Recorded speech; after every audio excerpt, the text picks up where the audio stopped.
The Dodgers face reality and return Mookie Betts to right field. The Chargers say Joey Bosa will kind of be ready for the start of the year. And the Lakers decide a coaching change is needed for the G League. Good morning. I'm James. This is your daily dose of sports and snark for the greatest sports city in the world, Los Angeles. This is the faithful Angelenos morning report. So it is August 10th, 2024. Welcome back to the Sanctum Sanctorum of LA sports. We also added a new subscriber to the Angeleno Familia yesterday. Thank you for getting in on the ground floor. If you like being in the know about LA, click and clack the like button. Click and clack the subscribe button. There's a notification bell. Hit that. It'll let you know when we drop new content. Sharing is caring. Let people know we exist. And by all means, comment. And now, before we go through the news and notes, a look at the scoreboard. Dodgers 9, Pittsburgh 5. Shohei Ohtani, Teoscar Hernandez, Freddie Freeman, they all hit home runs. Meanwhile, today, the Dodgers are going to face Pittsburgh again at 6. River Ryan is 1-0 with an ERA of 1.72. Paul Skeens is 6-1 with an ERA of 1.99. Oh, the premium price to pay for runs tonight. Also, Seattle is at the Chargers at 4. Behold, the opening of NFL preseason. Now is your chance to pay regular season ticket prices to see Easton Stick under center. But what do you say we get to the news? Now, the plan that we had heard from the Dodgers for these last couple of months was, Mookie Betts was going to return and he was going to play shortstop. Welcome back, Mookie. So good to see you. And that plan lasted for about 3 or 4 minutes. Yep, it was revealed Friday that Betts, who is returning from a broken left hand, will instead return to right field. Dave Roberts spent his time with the press Friday afternoon totally memory holing the idea of Betts playing short.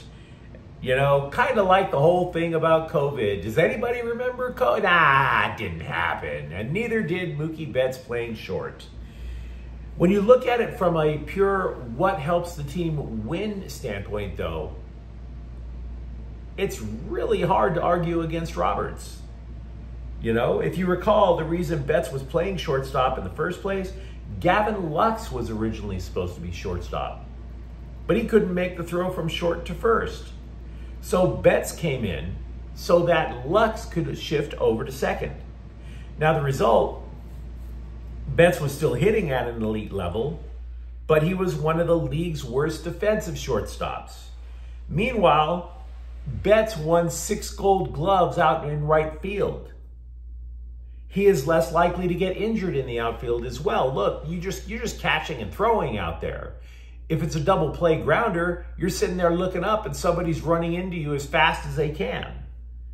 Now, Betts, for his part, has been saying that he'll do whatever it takes to get the team to win because, as we all learned in the movie Bull Durham, when you are faced with tough questions from the press, cliches are your friends. They are absolutely your friends. Oh, just happy to be here. Anything to help the ball club. Now, as for what happens with the rest of the team, Betts instantly makes production from the outfield significantly better. If you've watched enough Dodger baseball this year, you know you're going to get production from Teoscar Hernandez. For the rest of the outfield, not really. It might seem, though, if you look at the lineup overall, that Roberts is trying to rob Peter to pay Paul.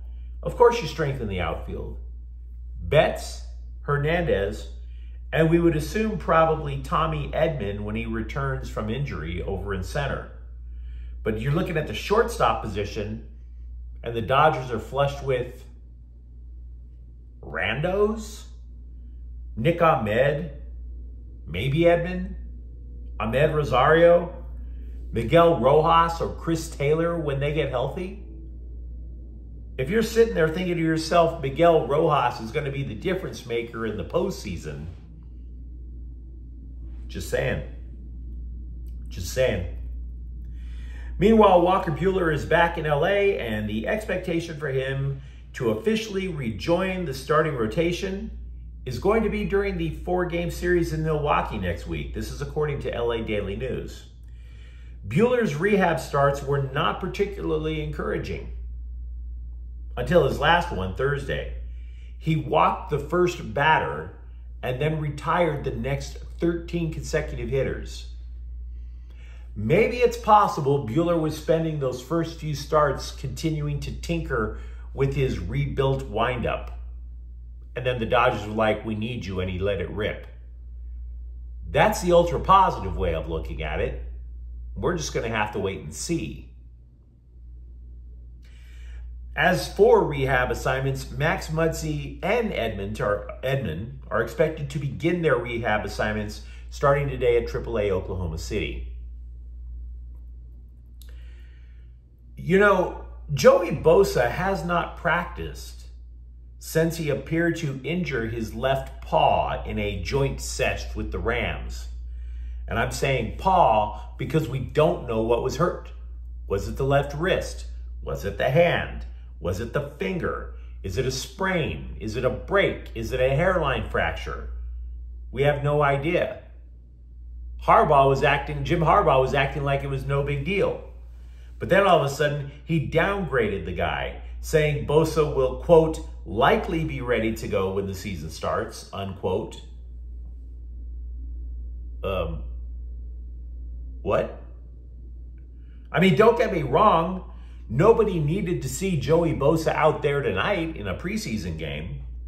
Moreover, the Bolts recognize this because they're not even going to play Khalil Mack in the preseason opener either.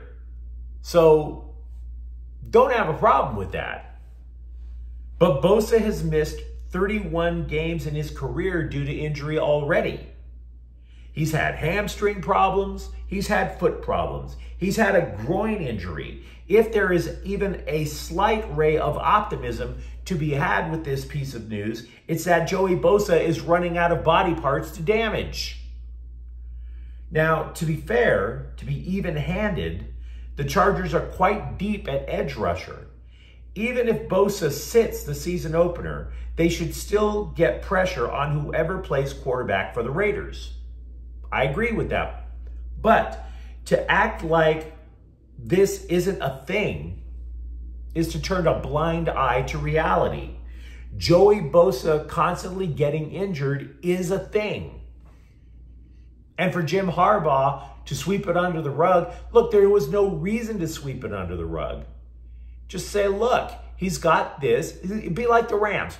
The Rams are sitting there going, you know what? This guy, and this guy is hurt. This is what they have. He's out week to week. He's out 2 or 3 weeks. We'll let you know. Don't act like the guy is going to be sitting there lining up for plays in practice if he's not. It's preseason. It's not that big a deal. Now, as for tonight's preseason opener, I would argue that there is some intrigue for the Chargers if you want to watch the game. And in an incidental way, it does involve the ineffective Easton Stick. Because Stick is the one throwing the ball. And the Bolts need to know if anyone not named Joshua Palmer, Ladd McConkey, and DJ Chark can catch a forward pass. They need to know. You have 5 guys battling for maybe 3 spots, and it's a very awkward battle. The guys at the bottom of the depth chart are really fighting for it. Simi Fehoko, former USC receiver Brendan Rice, Jalen Johnson. Multiple observers of Chargers practices are saying that those 3 are all having excellent training camps. They are really fighting for the job. Meanwhile, you're saying, okay, well, who are the other guys? The 2 guys theoretically above them on the depth chart are Darius Davis, who's unlikely to get cut because the guy returns kicks. But then you're looking at former first-round draft pick Quentin Johnston, who's still kind of stinking up the joint. In other words, you've got 3 guys who are killing it to possibly get that last wide receiver spot. Or would the Chargers do something that's kind of unthinkable? cutting bait with a first-round draft pick in his second training camp. So yeah, something to keep your eye on. As for Easton Stick, Harbaugh instructed him to, quote, let it rip, unquote, which gave me pause because that's what my friends and I used to call going when your friends weren't looking. But yeah, let it rip. Played like noxious gas last year, I'll tell you that. The Lakers have fired their G League coach, Dane Johnson. In 1 year with the South Bay Lakers, he coached them to a 26-24 record. He was also their Summer League coach, and that makes this move, sorry, Mr. Johnson, kind of hilarious. Because I found myself wondering if LeBron James was called a coach killer wherever he played, does that mean his son is a chip off the old block and make him a de facto G League coach killer? You know, like father, like son, you have to start somewhere. You don't just come in as a second-round draft pick and become a coach killer in the NBA. No. You've got to start small by killing your Summer League coach, right?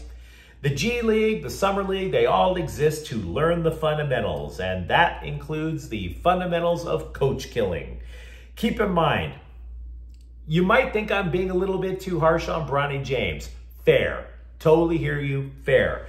But remember, Bronny James, who everybody said, oh, what a great kid. What a hard worker. He dissed USC on his way out the door for not giving him enough playing time, despite the fact that the guy had cardiac problems last summer before he went in to play for the Trojans. Now, of course, there is another side of the story. You want to be fair about these things, and I'm not saying that I know Bronny James didn't like Dane Johnson. I don't know that. I'm just saying those are the thoughts that come into my mind. You could say Johnson might have fit more in with Darvin Ham's vision for the Lakers as opposed to J.J. Redick. Fair. Absolutely fair.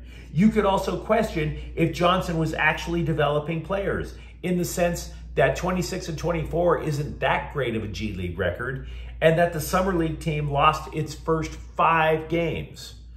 All of it. Fair things to say about Dane Johnson. But, you know. Also, Jeannie Buss finally spoke about the Lakers drafting Bronny James, and her response was a clinic in wasting time when you don't have an answer. Literally sounded like a kid in the 3rd grade asking to give a spot-on lecture about the Civil War without having read a book. Seriously. She's asked about Bronny James, and she goes, quote, that's a great question. I'm glad you brought that up so I can talk about it. You know, he's already one of the hardest working guys on the team. He participated in the Summer League, and he's a fellow Trojan. So I like that from USC. I think he's going to work hard and be a big contributor this year. And certainly his dad is thrilled to be his teammate. I think people are very interested to watch them together, unquote. Yeah, translation, I don't have an answer for you, bro. And that's okay. It's okay. We don't always go to owners and ask them about particular draft picks, right? Does anybody remember trying to find Dean Spanos to ask his opinion on Quentin Johnston, on Joe Alt? Of course not. So, try not to be too hard on Ms. Buss. Just saying that's not exactly the most insightful answer you could ever get. USC cornerback Maliki Crawford will miss the season with an undisclosed injury. Lincoln Riley described it only as an injury and that, quote, he got that fixed, unquote.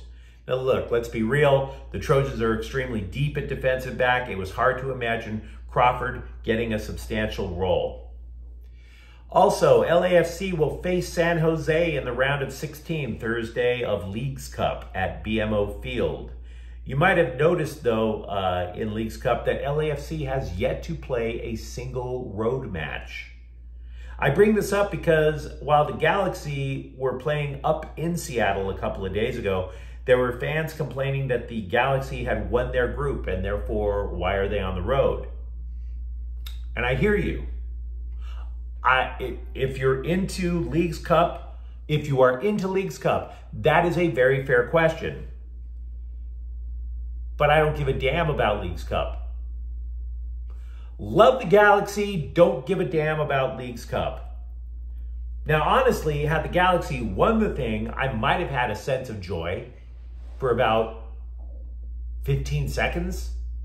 15? Maybe? And then I'm even skeptical that I would have even reached a level of joy. My level might have been above cool story, bro. Somewhere above cool story, bro. I don't know if I would have reached joy. The reason that I'm all about the US Open Cup, to be completely frank with you, is because, yeah, I acknowledge it involves lesser leagues around the US, your USLs, your USL League 2s. But you win the cup and you are the best team in the United States. Leagues Cup is like the best team on Apple TV. I don't give a damn. Cool story, bro. But you let me know what you think in the comments thread. Are you cool with Mookie Betts not returning to shortstop and instead going to right? Are you bummed out that the Chargers are saying maybe Bosa will start the year? And if you enjoyed the content, don't forget to subscribe to Faithful Angelenos. We talk LA sports every single day here. Thank you for watching. I'm James. We'll be back tomorrow. Faithful Angelenos is a Kian Cortel Queso production. Take care.